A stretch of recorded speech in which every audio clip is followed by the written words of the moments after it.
ये आकाशवाणी शिमला है। अब आप राजकुमारी चंदेल से प्रादेशिक समाचार सुनिए। आज के मुख्य समाचार।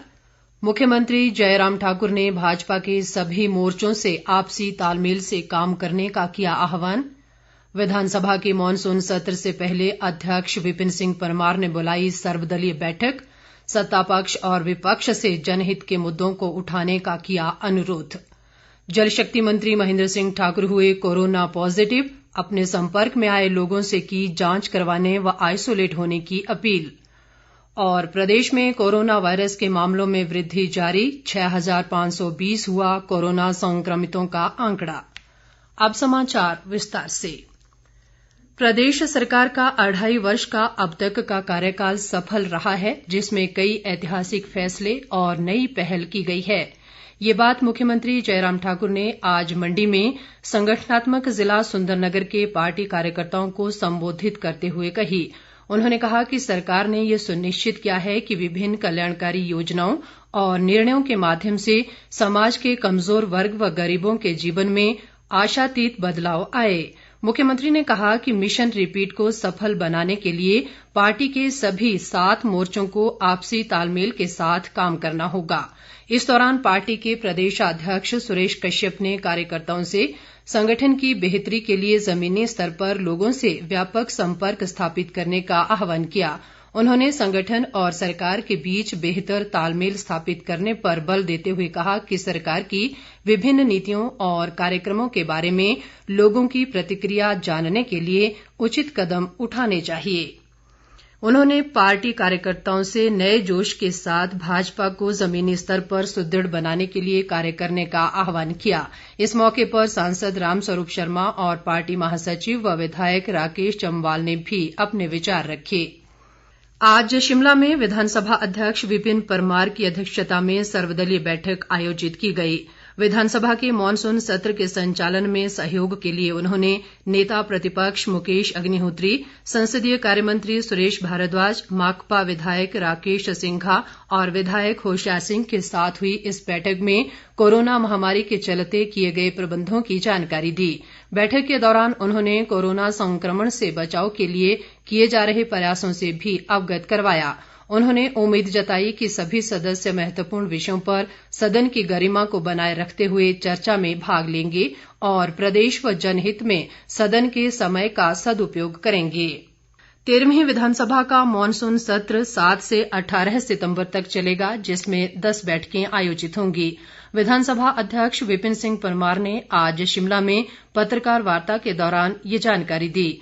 उन्होंने कहा कि कोरोना काल में सत्र का आयोजन एक चुनौतीपूर्ण कार्य है, लेकिन संवैधानिक व्यवस्था को बनाए रखने के लिए 22 सितंबर से पहले सत्र का आयोजन करना जरूरी था। उन्होंने कहा कि मॉनसून सत्र के दौरान कोविड-19 को देखते हुए स्वास्थ्य विभाग द्वारा जारी सभी दिशा निर्देशों को सख्ती से पालन किया जाएगा। विपिन परमार ने कहा कि थर्मल स्क्रीनिंग के बिना कोई भी व्यक्ति विधानसभा में प्रवेश नहीं कर सकेगा।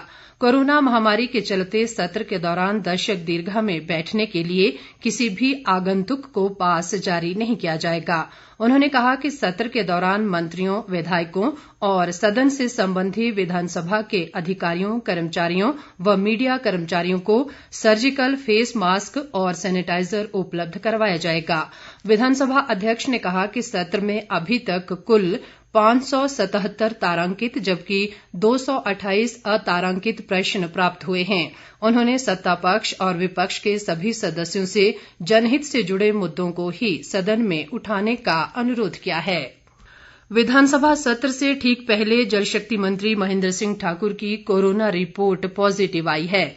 उन्होंने सोशल मीडिया पर पोस्ट डालकर लोगों से अपील की है कि जो भी लोग उनके संपर्क में आए हैं वे खुद को आइसोलेट कर कोरोना जांच करवा लें। महेंद्र सिंह ने बताया कि कोरोना के शुरुआती लक्षण दिखने पर उन्होंने टेस्ट करवाया था, जिसकी रिपोर्ट पॉजिटिव आई है।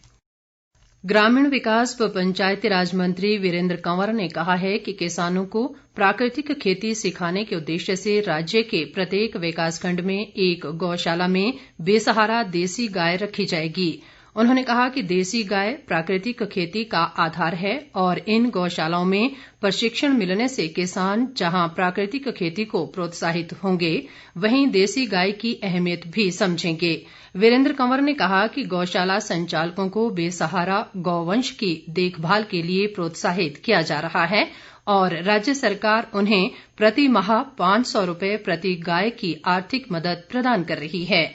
उन्होंने कहा कि कीटनाशकों और रासायनिक खाद के अत्यधिक प्रयोग से उपजाऊ भूमि बंजर होती जा रही है और हमारे खाद्यान्न भी विषैले हो रहे हैं। शिक्षा मंत्री गोविंद ठाकुर ने आज शिमला में 4 लेन संघर्ष समिति के मामलों के निवारण के लिए गठित कैबिनेट उप समिति की बैठक की अध्यक्षता की। उन्होंने 4 लेन परियोजना के कारण हुए नुकसान और मुआवजे से जुड़े मुद्दों का निर्धारण करने के लिए राष्ट्रीय राजमार्ग प्राधिकरण, राज्य लोक निर्माण विभाग, संबंधित जिला प्रशासन और ठेकेदारों के प्रतिनिधियों की समितियों को समयबद्ध रिपोर्ट तैयार करने के निर्देश दिए ताकि संबंधित मुद्दों का समाधान सुनिश्चित किया जा सके। उन्होंने कहा कि प्रदेश की सड़कों की मरम्मत के लिए राष्ट्रीय राजमार्ग प्राधिकरण द्वारा 6 करोड़ रुपए प्रदान किए गए हैं, जिससे संपर्क व राष्ट्रीय राजमार्गों के मरम्मत कार्य करवाए जाएंगे। उन्होंने अधिकारियों को मध्यस्थता के लंबित मामलों का शीघ्रता से निपटारा करने के निर्देश दिए। बैठक में लोक निर्माण विभाग के प्रधान सचिव जेसी शर्मा और शिक्षा सचिव राजीव शर्मा के अलावा अन्य अधिकारीगण मौजूद रहे। प्रदेश में कोरोना वायरस के मामलों में वृद्धि लगातार जारी है और ये संख्या बढ़कर 6,520 हो गई है। मौजूदा समय में 1,673 कोरोना रोगी उपचाराधीन हैं। प्रदेश में आज अब तक 104 नए कोरोना मामले सामने आए हैं, जबकि 40 लोग स्वस्थ भी हुए हैं। सोलन जिला में सबसे अधिक 39, सिरमौर में 27, बिलासपुर में 13, कांगड़ा में 12, किन्नौर में 6, शिमला में 5 और चंबा व कुल्लू जिलों में एक नए कोरोना पॉजिटिव मामलों की पुष्टि हुई है। इसके साथ ही राज्य में कोरोना मृतकों का आंकड़ा बढ़कर 44 हो गया है। राज्य में अब तक 4,756 मरीज उपचार के बाद स्वस्थ हो चुके हैं। प्रदेश में अभी तक 2,21,020 लोगों की कोरोना जांच की जा चुकी है। इनमें से 2,12,568 लोगों की रिपोर्ट नेगेटिव आई है। स्वास्थ्य विभाग के अतिरिक्त मुख्य सचिव आरडी धीमान ने आज राजभवन में राज्यपाल बंडारू दत्तात्रेय से भेंट की और कोरोना महामारी के दृष्टिगत प्रदेश में किए गए सभी सुरक्षा उपायों के बारे में उन्हें अवगत करवाया। आरडी धीमान ने कहा कि प्रदेश में कोविड-19 की स्थिति नियंत्रण में है और सरकार की ओर से किए गए प्रबंधों के चलते अन्य राज्यों की तुलना में यहां मृत्यु दर सबसे कम है। उन्होंने राज्यपाल को महामारी से जुड़ी आवश्यक जानकारी दी और वर्तमान स्थिति से भी अवगत करवाया। प्रदेश में आज मॉनसून की सक्रियता से वर्षा का दौर जारी रहा। राजधानी शिमला सहित अनेक स्थानों में झमाझम बारिश हुई। मौसम विभाग से मिली जानकारी के मुताबिक मंडी और हमीरपुर जिलों में भारी वर्षा रिकॉर्ड की गई।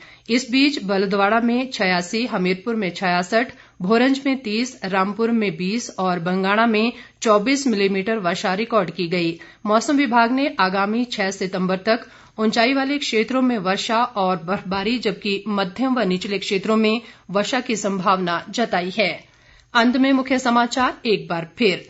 मुख्यमंत्री जयराम ठाकुर ने भाजपा के सभी मोर्चों से आपसी तालमेल से काम करने का किया आह्वान।